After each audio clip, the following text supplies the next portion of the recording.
Hi hello welcome to ಸ್ವಯಂ ಸವಿರುಚಿ and blogs. ಅನ್ನದಾತ ಸುಖಿ ಭವ. ನಾನು ಇವತ್ತು ರಾಗಿ ಹಲ್ವನ ಮಾಡ್ತಾ ಇದ್ದೀನಿ. ಆರೋಗ್ಯಕರವಾದಂಥ ರಾಗಿ ಹಲ್ವನ ಮಾಡ್ತಾ ಇದ್ದೀನಿ. ಇವಾಗ ನೆನೆಸೋ ಅವಶ್ಯಕತೆ ನೀರೆಲ್ಲ ದಿಢೀರ್ ಅಂತಂದೇಳಿ ಮಾಡ್ಕೋಬೋದು. ರಾಗಿ ಹಲ್ವ ಆರೋಗ್ಯಕ್ಕೆ ತುಂಬಾ ಒಳ್ಳೆಯದು. ಅದರಲ್ಲೂ ಡಯಾಬಿಟಿಸ್ ಇರೋರಿಗಂತೂ ತುಂಬ ಆರೋಗ್ಯಕ್ಕೆ ತುಂಬಾ ಒಳ್ಳೆಯದು. ಚಿಕ್ಕವ್ರಿಗೂ ಇಷ್ಟ ಆಗುತ್ತೆ. ನೋಡಿದರೆ ಚಾಕ್ಲೇಟ್ ಥರ ಕಾಣಿಸುತ್ತೆ, ಹಾಗಾಗಿ ತುಂಬ ಇಷ್ಟಪಟ್ಟು ತಿಂತಾರೆ. ಬನ್ನಿ ಯಾವ ಥರ ಮಾಡೋದಂತ ನೋಡೋಣ. ಇವಾಗ ನಾನು ರಾಗಿ ಹಿಟ್ಟನ್ನು ತಗೋತಾ ಇದ್ದೀನಿ.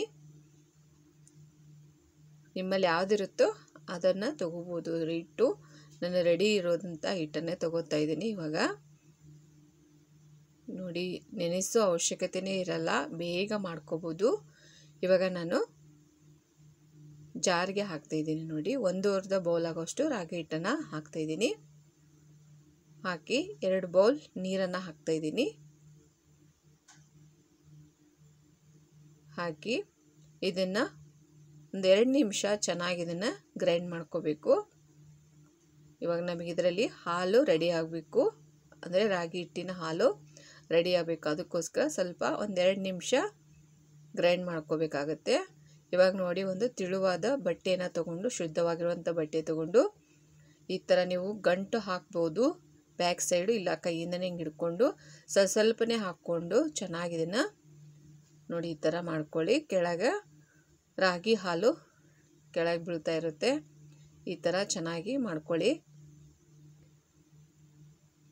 ಈ ಥರ ಮಿಕ್ಸ್ ಮಾಡೋದ್ರಿಂದ ಮೇಲೆಲ್ಲ ರಾಗಿ ಹಾಗೆ ಉಳಿತೆ, ಕೆಳಗೆ ರಾಗಿ ಹಿಟ್ಟು, ಕೆಳಗೆ ರಾಗಿ ಹಾಲು ರೆಡಿಯಾಗುತ್ತೆ, ಕೆಳಗೆ ಬೀಳುತ್ತೆ. ಹಾಗಾಗಿ ನೋಡಿ ಈ ಥರ ಗಟ್ಟಿ ಆಗ್ತಾ ಬರುತ್ತೆ. ಆಗಿದ್ರೆ ಸ್ವಲ್ಪ ನೀರು ಹಾಕ್ಕೊಂಡು ಮಿಕ್ಸ್ ಮಾಡ್ಕೋಬೋದು, ಇಲ್ಲಾಂದರೆ ಪದೇ ಪದೇ ಈ ಥರ ಮಾಡ್ಕೊಳ್ಳಿ.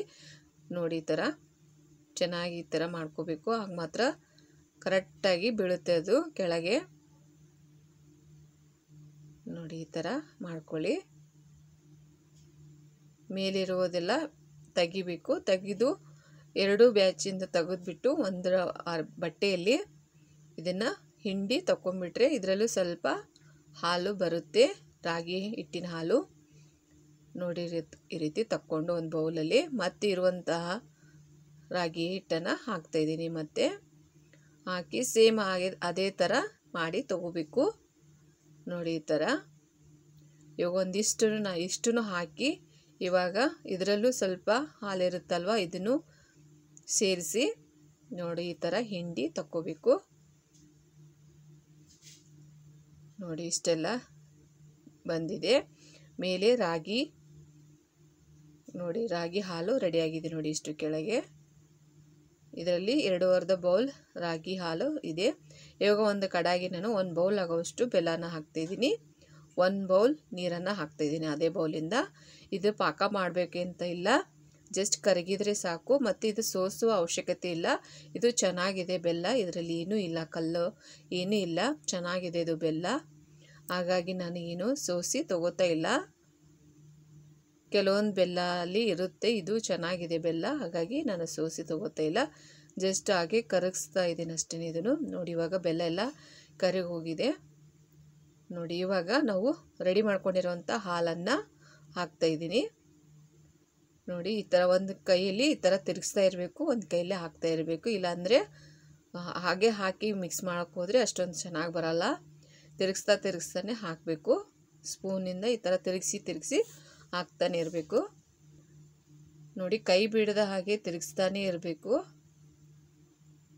ಈ ಥರ ಚೆನ್ನಾಗಿ ಮಿಕ್ಸ್ ಮಾಡ್ತಾನೆ ಇರಿ. ರಾಗಿ ಹಲ್ವ ಮಾಡೋದೇನು ಕಷ್ಟನೇ ಇಲ್ಲ, ತುಂಬ ಈಸಿ ಇದೆ ಮಾಡೋದು. ಡಯಾಬಿಟಿಸ್ ಇರುವವರಿಗಂತೂ ತುಂಬಾ ಒಳ್ಳೆಯದು ರಾಗಿ ಹಲ್ವ. ಇದರಲ್ಲಿ ನಾವು ಸಕ್ಕರೆಯನ್ನು ಯೂಸ್ ಮಾಡಿಲ್ಲ, ಬೆಲ್ಲ ಹಾಕಿರ್ತೇವಲ್ವ, ಹಾಗಾಗಿ ಅವರಿಗೆ ಪರವಾಗಿಲ್ಲ ತಿನ್ನೋಕ್ಕೆ, ಮತ್ತು ಆರೋಗ್ಯಕ್ಕೂ ಒಳ್ಳೆಯದು. ಎಲ್ಲರೂ ತಿನ್ಬೋದು ಇದನ್ನು, ರಾಗಿ ಹಲ್ವಾನ. ನೋಡಿ, ಕೈ ಬಿಡದೆ ಹಿಂಗೆ ತಿರುಗಿಸ್ತಾನೆ ಇರಬೇಕು. ಸ್ಟೋವ್ ಮಧ್ಯಮ ಉರಿಯಲ್ಲಿ ಇಟ್ಕೊಂಡು ಈ ಥರ ತಿರುಗಿಸ್ತಾನೆ ಇರಿ. ಇವಾಗ ಗಂಟಾಗಿದ್ದಿಲ್ಲಪ್ಪ ಅಂತ ಭಯ ಪಡೋದೇನು ಬೇಡ, ಅದು ಗಂಟೇನೂ ಆಗಲ್ಲ. ಅದು ಚೆನ್ನಾಗಿ ಮಿಕ್ಸ್ ಮಾಡ್ತಾ ಅಲ್ಲೇ ಕರಗುತ್ತೆ, ಗಂಟೇನಲ್ಲ ಅದು. ನೋಡಿ, ದಪ್ಪ ಆಗಿರುತ್ತೆ ಅದು ಹಿಟ್ಟು. ಆಮೇಲೆ ಚೆನ್ನಾಗಿ ಕರಗಿ ಒಂದಾಗುತ್ತೆ ಅದು. ನೋಡಿ ಈ ಥರ ಸ್ಮೂತ್ ಆಗುತ್ತೆ ಹಿಟ್ಟು. ನೋಡಿ, ತಿರುಗಿಸ್ತಾನೆ ಇರಬೇಕು. ಈ ರೀತಿ ಚೆನ್ನಾಗಿ ತಿರುಗಿಸ್ತಾನೆ ಇರಿ. ನೋಡಿ, ಮಕ್ಕಳಿಗೆ ಕೊಟ್ಟರೆ ತಿಂತಾನೆ, ಆಟ ಆಡ್ತಾನೆ ತಿಂತಾ ಇರ್ತಾರೆ. ಅಷ್ಟು ಚೆನ್ನಾಗಾಗುತ್ತೆ ರಾಗಿ ಹಲ್ವಾ. ಇವಾಗ ನಾವು ಎಲ್ಲ ಥರ ಹಲ್ವಾ ತಿಂದಿರ್ತೀವಿ. ರಾಗಿ ಹಲ್ವಾ ಅಂತೂ ಆರೋಗ್ಯಕ್ಕೆ ತುಂಬಾ ಒಳ್ಳೆಯದು. ನೋಡಿ ಈ ಥರ. ಇವಾಗ ನಾನು ಏಲಕ್ಕಿ ಪೌಡ್ರನ್ನ ಹಾಕ್ತಾಯಿದ್ದೀನಿ ಫ್ಲೇವರ್ಗೋಸ್ಕರ. ಹಾಕಿದ್ರೇ ಚೆನ್ನಾಗಾಗುತ್ತೆ ಇದು ಏಲಕ್ಕಿ ಪೌಡ್ರು. ಬೆಲ್ಲ ಮಾತ್ರ ಕರೆಕ್ಟಾಗಿದೆ. 1/2 ರಾಗಿ ಹಿಟ್ಟಿಗೆ 1 ಬೌಲ್ ಬೆಲ್ಲನ ಹಾಕಿದ್ದೀನಿ. ಕರೆಕ್ಟಾಗಿರುತ್ತೆ ಸ್ವೀಟ್ ಮಾತ್ರ. ಇವಾಗ 1 ಸ್ಪೂನ್ ಆಗೋಷ್ಟು ತುಪ್ಪನ ಹಾಕ್ತಾಯಿದ್ದೀನಿ. ಅದು ಸೈಡು ಚೆನ್ನಾಗಿ ಬಿಡುತ್ತೆ ಅಂತ ತುಪ್ಪ ಹಾಕ್ತಾಯಿದ್ದೀನಿ. ಮತ್ತು ಫ್ಲೇವರು ಚೆನ್ನಾಗಿರುತ್ತೆ ತುಪ್ಪ ಹಾಕೋದ್ರಿಂದ. ನೋಡಿ, ಈ ರೀತಿ ಚೆನ್ನಾಗಿ ಮಿಕ್ಸ್ ಮಾಡ್ಕೊಳ್ಳಿ.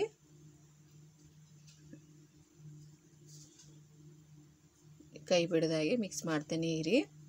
ಇದು ಕರೆಕ್ಟಾಗಿ ಬಂದಿದೆ ಅಂತ ಈಗ ಗೊತ್ತಾಗುತ್ತೆ. ಅಂದರೆ ಇವಾಗ ನೋಡಿ, ಮೇಲಿಂದ ಬಿಟ್ಟರೆ ಈಗ ಪಟ್ ಅಂತ ಬೀಳಬೇಕು. ಅದು ಕರೆಕ್ಟಾಗಿ ಆಗಿದೆ ಅಂತ. ಇವಾಗ ನೋಡಿ, ನಾನು ಒಂದು ಕೇಕ್ ಟೀನಿಗೆ ಸ್ವಲ್ಪ ತುಪ್ಪನ ಹಚ್ಚಿ ತೊಗೊಂಡಿದ್ದೀನಿ. ಇವಾಗ ಹಾಕ್ತಾಯಿದ್ದೀನಿ ನೋಡಿ. ಹಾಕಿ ನಿಮಗೆ ಎಷ್ಟು ದಪ್ಪ ಬೇಕಾಗುತ್ತೆ ಅಲ್ವಾ ಅಷ್ಟು ದಪ್ಪಾಗಿ ಮಾಡ್ಕೋಬೋದು.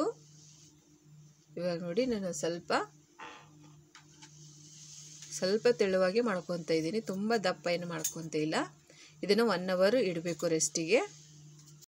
ಇವಾಗ ನೋಡಿ 1 ಅವರ್ ಆಗಿದೆ. ಕಂಪ್ಲೀಟಾಗಿ ಗಟ್ಟಿಯಾಗಿದೆ ನೋಡಿ. ಇವಾಗ ನೋಡಿ, ನಾನು ಒಂದು ಪ್ಲೇಟನ್ನು ತಗೊಂಡು ಇದನ್ನು ಈ ಥರ ಉಲ್ಟಾ ಹಾಕಬೇಕು. ಈ ಥರ ಹಾಕ್ಕೊಂಡ್ರೆ ನೋಡಿ ಎಷ್ಟು ಕರೆಕ್ಟಾಗಿ ಬರ್ತಿದೆ ಅಂತ. ಎಲ್ಲೂ ಅಂಟಿಲ್ಲ.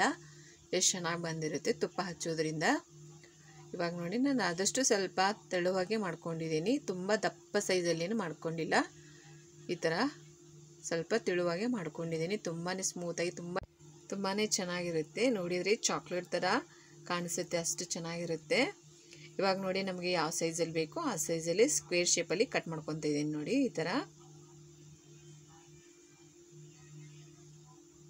ತುಂಬ ಚಿಕ್ಕದಾಗೇನು ಬೇಡ, ಈ ಸೈಜಲ್ಲಿ ಮಾಡಿಕೊಂಡ್ರೆ ಸಾಕು. ತುಂಬ ಚಿಕ್ಕ ಸೈಜಲ್ಲಿ ಮಾಡಿದರೆ ಅಷ್ಟೊಂದು ಚೆನ್ನಾಗಾಗಲ್ಲ. ಈ ಸೈಜಲ್ಲೇ ಮಾಡ್ಕೋಬೇಕು ಹಲ್ವಾನ. ತುಂಬ ಚೆನ್ನಾಗಾಗುತ್ತೆ. ಇವಾಗ ನೋಡಿ, ಒಂದನ್ನು ತೋರಿಸ್ತಾ ಇದ್ದೀನಿ ಎಷ್ಟು ಚೆನ್ನಾಗಿ ಬಂದಿದೆ ಅಂತ. ತುಂಬಾ ಚೆನ್ನಾಗಿರುತ್ತೆ. ಟೇಸ್ಟ್ ಕೂಡ ಅಷ್ಟೇ ಚೆನ್ನಾಗಿರುತ್ತೆ. ಆರೋಗ್ಯಕ್ಕೆ ತುಂಬಾ ಒಳ್ಳೆಯದು. ಇವಾಗ ಸರ್ವ್ ಮಾಡ್ತಿದ್ದೀನಿ ನೋಡಿ. ತುಂಬ ಈಸಿ ಇದೆ ರಾಗಿ ಹಲ್ವಾ ಮಾಡೋದು ಮಾತ್ರ. ಇವಾಗ ನಾನು ಮಗಜ್ ಬೀಜನ ಇಡ್ತಾ ಇದ್ದೀನಿ, ಚೆನ್ನಾಗಿ ಕಾಣಿಸುತ್ತೆ ಅಂತ. ತುಂಬಾ ಆರೋಗ್ಯಕರವಾದಂಥ ರೆಸಿಪಿ ಕೂಡ ಇದು ರಾಗಿ ಹಲ್ವಾ. ನೀವು ಇದೇ ಥರ ಒಮ್ಮೆ ಟ್ರೈ ಮಾಡಿ ನೋಡಿ, ತುಂಬ ಚೆನ್ನಾಗಿರುತ್ತೆ. ಮತ್ತೆ ಭೇಟಿ ಹೋಗೋಣ ಮುಂದಿನ ರೆಸಿಪಿಯೊಂದಿಗೆ. Thank you for watching.